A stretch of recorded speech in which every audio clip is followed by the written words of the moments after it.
Thank you very much, Anita. You have made my job pretty easy. It was a very good, the very same thought was going on in my mind when I thought of presenting on safety. Thank you so much, Anita. Welcome all of you, Dr. Nilesh ji, namaskar and welcome to you, Jagrati madam, and all the other principals, parents, teachers, and my own colleagues. Thank you very much for being with us. Good evening, Chinu madam, and good evening, all the elderly members in the group. Thank you so much for being with us today. And the value of safety today, it's very, very apt for the simple reason that in few days we are celebrating Diwali. And Diwali is a time where firecrackers and a lot of festivities go around. The chances are very bright that some kind of a disaster or things which are not wanted could take place. We wish that nothing like that should take place. At the outset, let me wish each one of you a very, very, very, very, very happy Diwali, safe Diwali. Wish that you all are going to be with your own relatives, friends, circle, and all those people whom you like, love. It is a pleasure to be with you all once again here to talk on safety.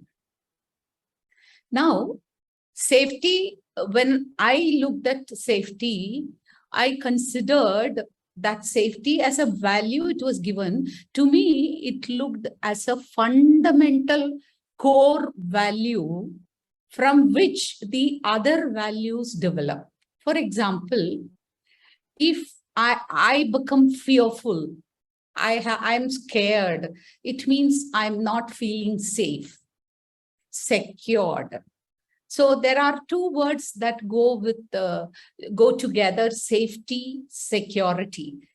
Is there any difference between them? We have to analyze in the course. We will see how it goes.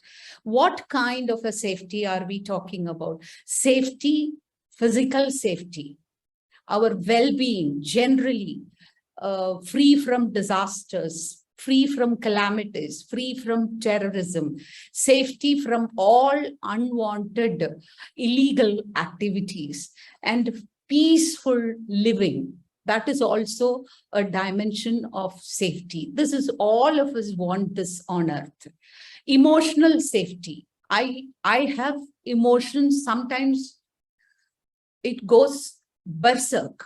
It just goes out of my control.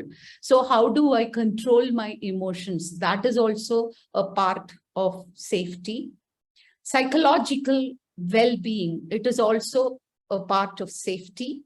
Economic safety, cyber safety, safety with my own money, hard-earned money, and safety with the traffic, safety with everything.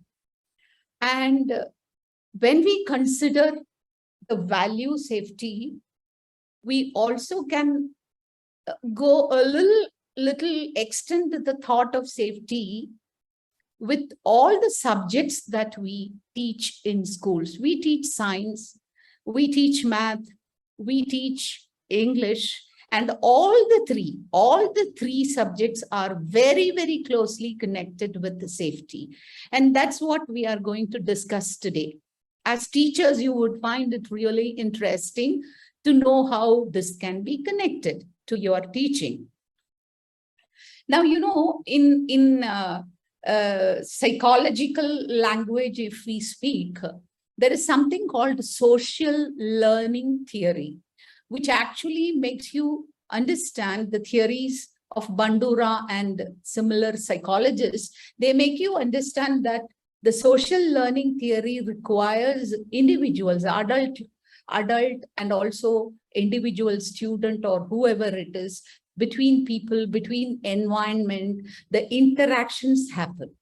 And that is how the behavior results, and that is how the habits are formed. And therefore, keeping the relationships intact is one of the most important activities that has to be taught or dealt with in schools. So let us see how it can be done. Let me share this with you, the screen. I am sharing it now. Let me see. Yeah. I think you are able to see the Yes, ma'am. It is safety. We are talking physical safety, emotional safety, psychological safety, and also work-life safety. That also I have included it because very many times when we are at work and when certain things do not match with the wavelength of our thoughts, we may have to speak, but we may not speak at all. We have been trained in such a way, and they call it as a diplomacy in interactions. They say, even when I think I don't agree with somebody's views, I am forced to say, yes, yes, and I am scared to say no. So workplace safety and security is also a very crucial point in many areas. All right. So let us see how safety and security. Safety, according to me, is a value, and security, rather, is a process, how the value is established. So let us see how science deals with the word safety.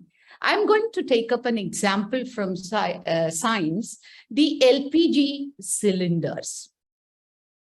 Now, this Indian gas or Bharat gas, all of us know, all the women and all the family people know how important the gas cylinders play in our daily life. And LPG is the name given for the liquefied petroleum gas. All right. And it is actually a mixture of primarily two chemicals, namely butane and propane, and they are hydrocarbons. And these hydrocarbons are mixed at a particular temperature, and they are pressurized and kept into this cylinder. All right. And people who are regular users of the cylinder will know when they get a full cylinder and when you shake it, you will see that some liquid is inside and some kind of a noise of a liquid moving inside you can see. You can hear that sound. And you think that it is actually liquid. It is actually a liquid only, but kept under pressure. But actually butane and propane are gases. So the gas is liquefied under great pressure and it is kept there inside. And you know, ordinary water boils at 100 degrees centigrade, whereas this mixture of a gas boils at minus 42 degrees centigrade. And also people would have told you, the people who deposit the cylinder at your home as a safety measure, they would have told you your stove, gas stoves should be above the cylinder. So cylinder is usually below and this gas stove is above. All right. And that is one of the safety measures they say when this gas is utilized, for a simple reason that, you know, this butane propane mixture, which is liquefied under pressure, is a very dense gas mixture. The density is so high. So they cannot, if there is any kind of a leakage, the gas cannot flow out immediately. It will be lingering in the lower surfaces of that. And if there is a stove below the gas cylinder, chances are bright that the fire can catch up on the cylinder and there could be a disaster. So that is the reason they tell you to do it. And nearly 85% of the cylinder which you are seeing on the screen is the mixture. The remaining 15% is vacant, vacuum. Okay, so what actually happens is that the people who use the cylinder will be able to recall, there is my mouse is moving. You can see that there is a a black kind of a regulator. And that regulator, you're not supposed to turn it towards the right. It has to be twisted to the anti-clockwise direction when you want to use the gas. Now, also, you would see a small pin-like safety valve on the thing. And that is what this is. This is the safety valve. And if that safety valve is vertical and the pointer is below, then it is closed. When you keep it horizontal, that means the gas is on. And what is actually happening is, inside the cylinder, the pressure is released. When the pressure is released, the liquid vaporizes. And the gas vapor flows through the cylinder wall, goes to your stove through that rubber tube. Now, there is one beauty with this, and also rather a safety, I would say, is that this gas has a peculiarity, this mixture. It will burn only in the presence of oxygen. Nearly 60 to 70% of oxygen is required for this gas to burn. So as and when it goes to the stove, you switch on, the oxygen comes, the gas comes, it mixes up with the oxygen, and when you strike the matchbox, you have the gas on. That is how a housewife's life starts early morning, taking care of family, husband, children, and so much of chemistry is there behind it. Safety is behind it. And also one more thing is there, we sometimes we may forget also to close the stove valve, that pin, and the gas may leak. How do we recognize the gas has leaked? They mix up with this gas a particular chemical called mercaptan, ethyl mercaptan. And that ethyl mercaptan has got a nasty smell. And that smell is coming up all over. And so you get to know the gas is leaked. People can ask, why can't we use sandal kind of a perfume or some other lavender perfume or something? Why are they using the nasty smell perfume, nasty chemical to give that smell? The reason is quite simple. Had it been sandal or lavender, we would enjoy that smell. We would not wake up to the fact that we have left the stove on. So this is the fact with liquefied petroleum cylinder. Now the teachers teach about this hydrocarbons and this LPG cylinders, use of the gas and all that. In 9th or 10th standard, they must be teaching. I would say use this topic for teaching them the value of safety. Number one, you can talk to them about the safety measures. Number two is a very important emotional aspect of it I would like to touch. The small valve which you are seeing, the gas, when you twist it, the gas escapes. That is a safety valve. In our life also, there are several occasions that happen when we get so disturbed, when someone abuses us. And that too, when someone is so very close to us, if they misunderstand us, It could be a family member, or it could be a friend, or it could be your boss, or anybody else for that matter. So when you feel that you are abused, you are insulted, and you have a situation where your emotions are hijacking your intelligence, wisdom, then apply the safety valve in your life. And that safety valve is your mental self-control. Emotions have to be kept under check. When abuses happen, I'm not saying you do not respond to it, but emotions have to be kept under check all the time. And using of language when such things happen to us is so very, very important if we feel the relationships are going to be important to us.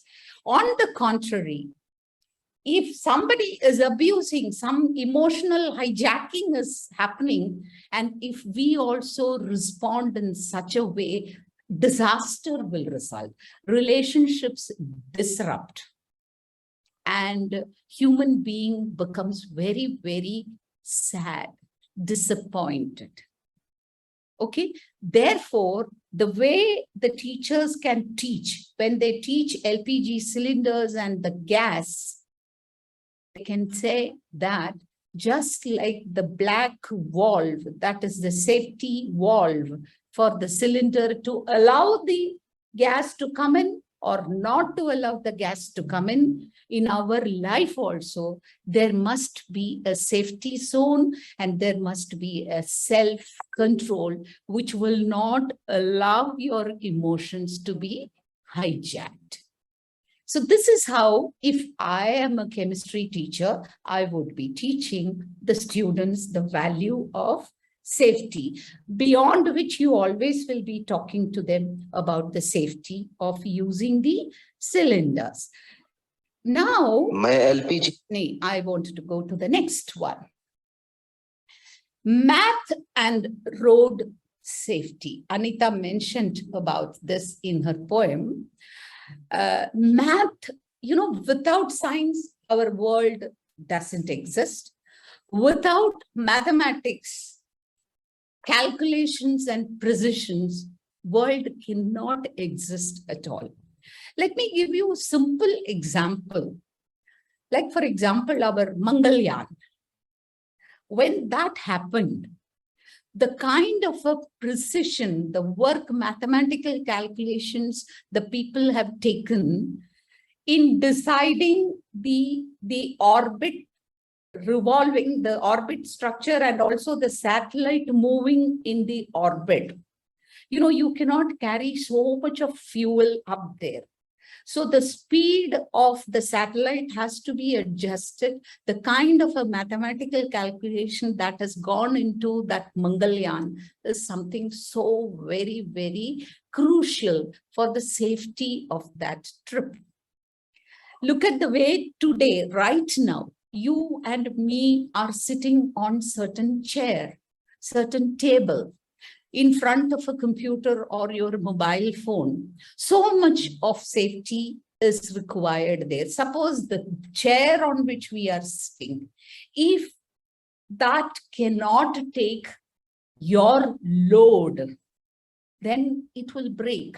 So the manufacture of a table or a chair, or even the creation of your computer, any home appliance, the electric light or the AC or the fan or whatever it is, everything goes with mathematics. Safety. The fundamental rule is safety. Here, what I would suggest is that traffic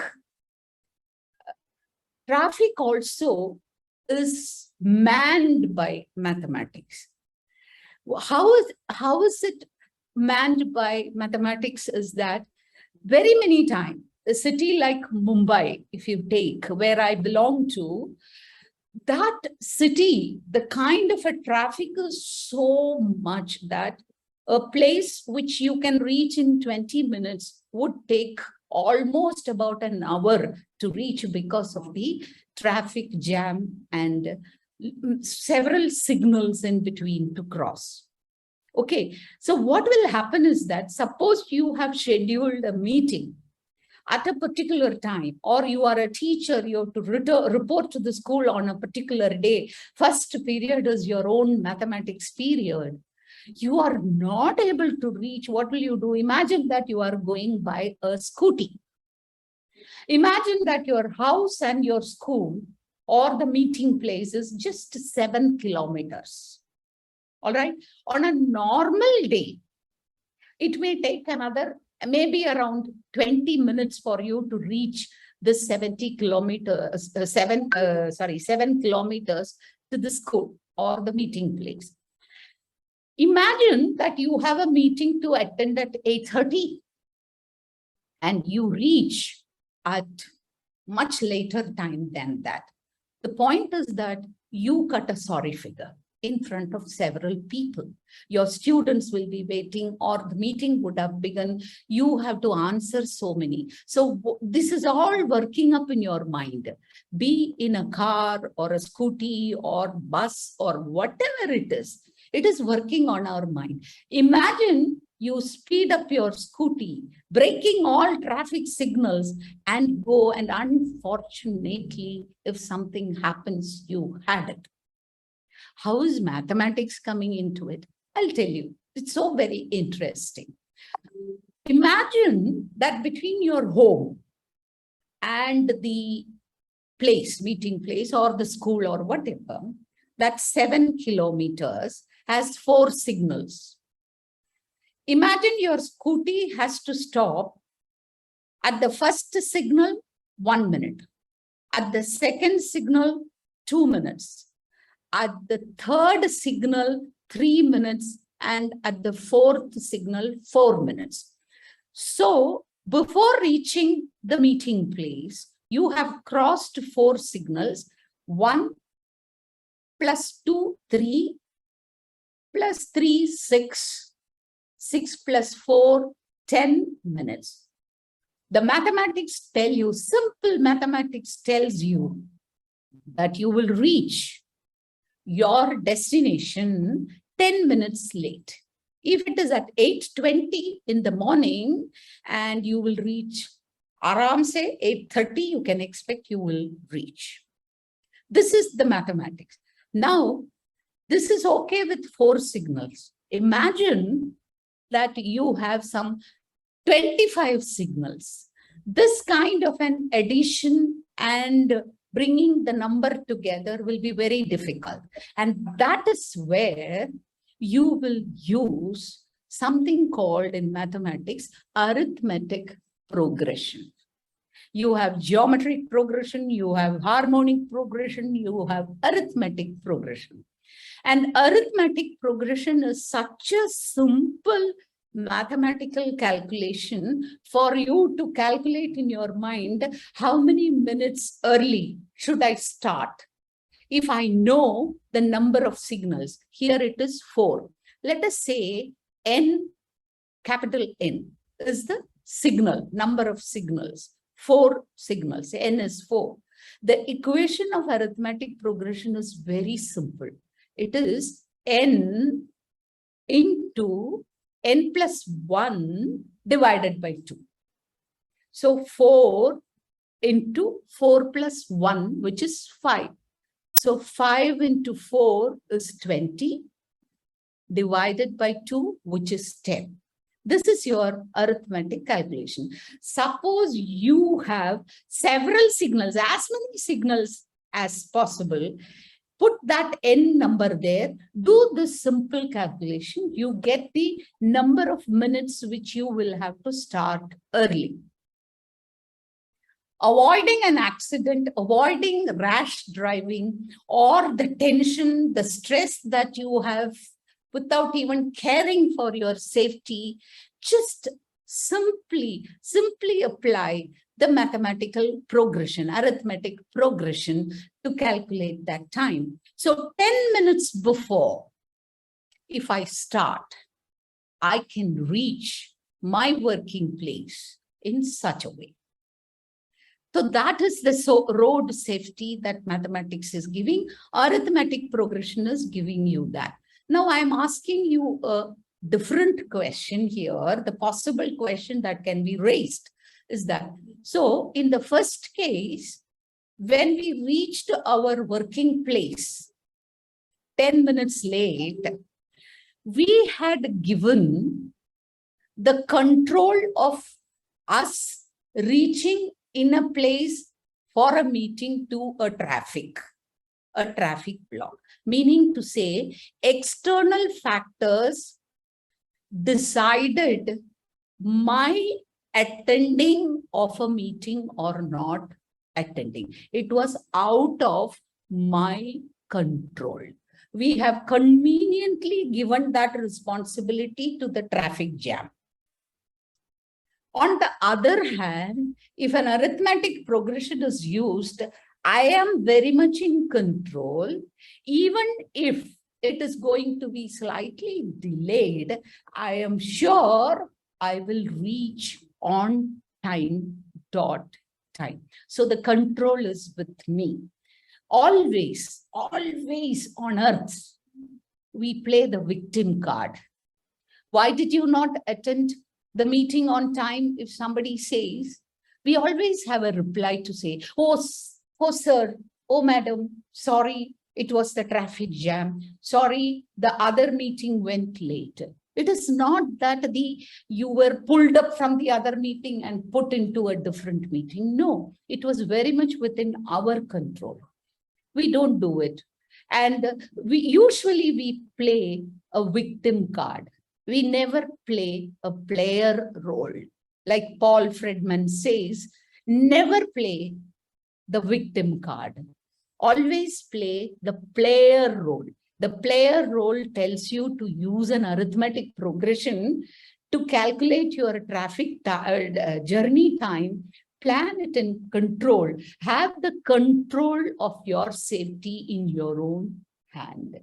This is how I would like to tell the students, have the control, never play the victim card. And the victim card is the thing which all of us are capable of doing.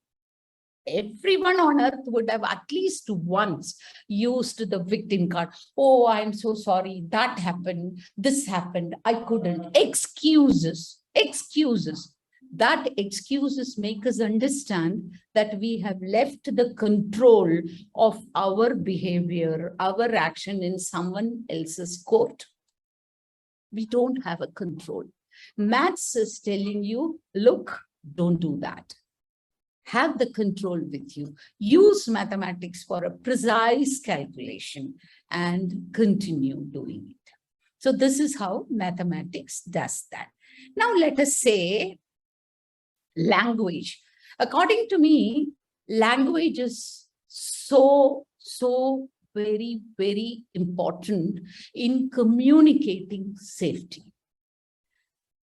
I'm so very clear when I speak this. Most of the children, particularly let us concentrate on our own kids in schools and colleges. We need to teach them to keep boundaries. Relationships can be there, friendly or otherwise, or whatever it is. In social media also, you have sometimes got into some friendship who follows you in Instagram very constantly and very good friend of you. Suddenly you find him disappeared. Why? Because he might have decided that going with you is no more safe or something else. Whatever they are, we need to teach our students boundaries of safety in schools and colleges. I feel so. Most of us do not even know to say no when we really wanted to say no. We always say, diplomatically, we say, yes. It's not like that. We have to teach our children to say no when they want to say no, Yes, when they really wanted to say, don't come closer to me, don't touch me, don't speak like this to me. Our children need to be taught about the communication. Communications which are confusing sometimes give the children an opportunity to understand wrongly the confusion. So language is so very, very, very important in communication and in communicating safety. As teachers in schools, we have a great role to teach our children what words we could use to put an end to abusive language or abusive intentions. This is very, very important. There are several, English is a very bizarre language, very bizarre language. It will use several words together, but at the same time, beautiful also. What happens is that some sentences will be used. And you will be a common reader of that sentence, will not understand head and tail of it and will reach a dead end. And will conveniently say that this sentence doesn't make sense. I'm going to give you one sentence like that. See this sentence. The complex houses married and single soldiers and their families. When any English teacher looks at this sentence, if she is a bright English teacher, she will understand what it is. But a common reader like you and me, it looks like this. What is this all about? Who is the noun, the verb? Married is the verb. And single soldiers, they are all the soldiers are nouns, families are noun, and complex is noun, adjective, so many are there. How are they all mixed? This is called, actually speaking, this sentence is called a garden path sentence in English. Garden path sentence. Looking at this, you will feel that the sentence is wrong, grammatically wrong, but it is 100% grammatically correct sentence. How it is? The way you understand noun and verb is not working here. Here, the complex is the noun. The complex is the noun. Houses is the verb. Houses is the verb. Married is the adjective. Married is not verb. Married is the adjective. Married whom?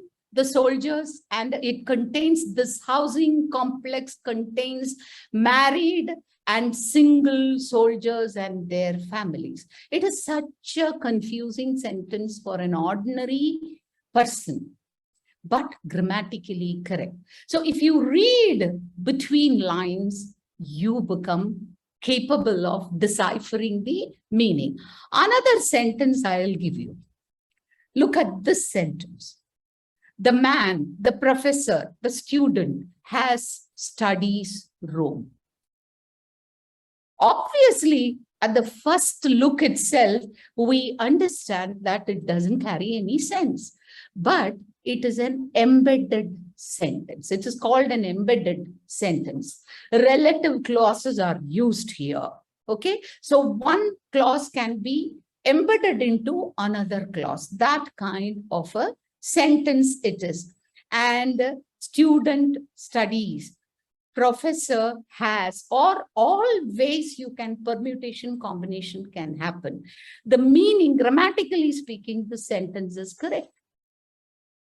How it is correct? The student, the meaning is simple. The student knows the professor, who knows a man who studies ancient Rome. Simple. But that has to be considered as an embedded sentence. This is the way the meaning becomes different. Confusing language, at the same time carrying different meanings. Another one, if you see, you will be really, really surprised. This is a sentence. Buffalo, buffalo, buffalo, buffalo, buffalo, buffalo, buffalo, buffalo. Your eyes have not tricked you. You've seen it. 8 times buffalo is written. A writer, William, in English, he has written this sentence. And this is also an embedded sentence. How is this becoming a sentence? It becomes a beautiful sentence if you decipher it as an embedded sentence. How? You know, buffalo is a bison in a very shaggy maned bison in North America. Okay, it's bison.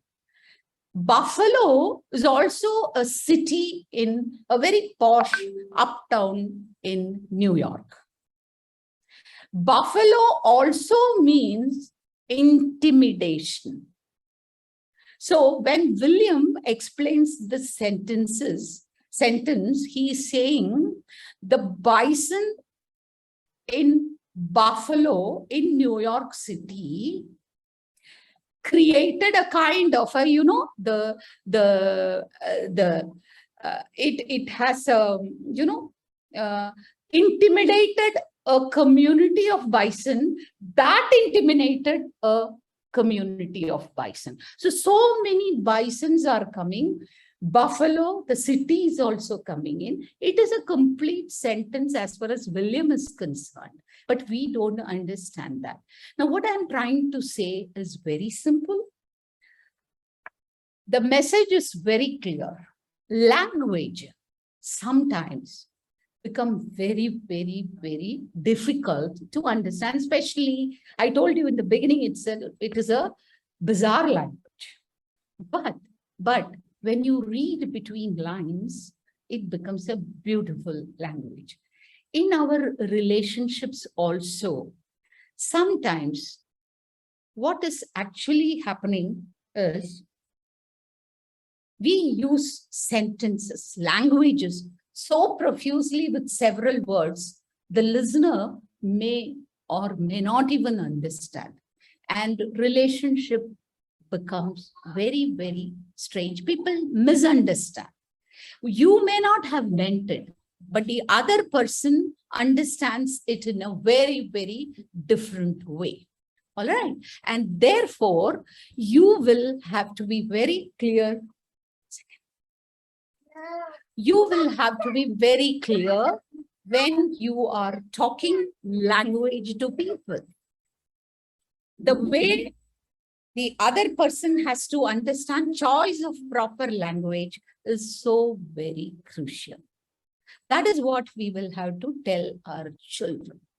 The English teachers will have to teach. Now look at the science, mathematics, English. These are English or Hindi, whatever way. The language, I meant only language. The way language takes care of emotions is so very crucial for relationship. The way science and math take care of safety is so very crucial for our very own existence.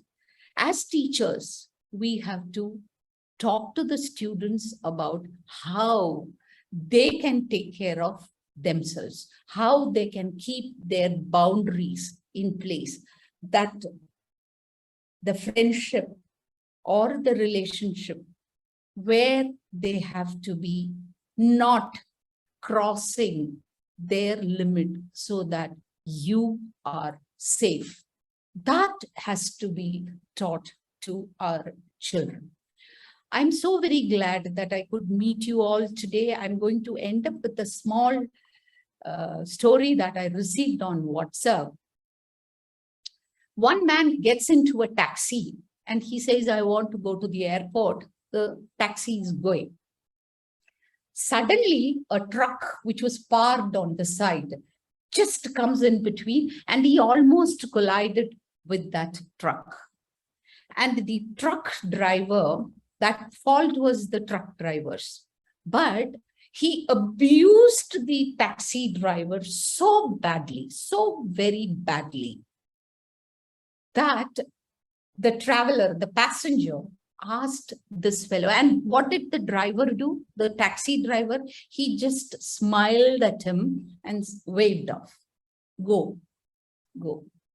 And the truck driver went away. So this passenger asked the taxi driver, look, he almost ruined your car. Okay, why did you just smile? Why didn't you give him a piece of your mind? He has done some mistake. So this taxi driver said, there is a law of garbage truck. Most of us are like a garbage truck carrying unwanted emotions, unwanted filth in our mind. And some people spill it out in a very bad way. Those words go spill around like dirt, like filth all over. It spoils the day of the other person. Some people are like that. If you are a matured and if you want to be really behaving like a wise man, the ideal thing is not to listen to such garbage trucks. On an everyday basis, we collide with them.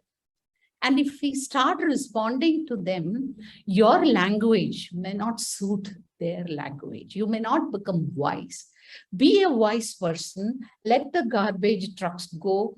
Take it with a smile. It doesn't concern you at all because you are not party to any wrong thing. Our children should be taught that self-control, to smile when things don't matter to them. The choice is with us always, to get abused or to refuse an abuse from words, from language.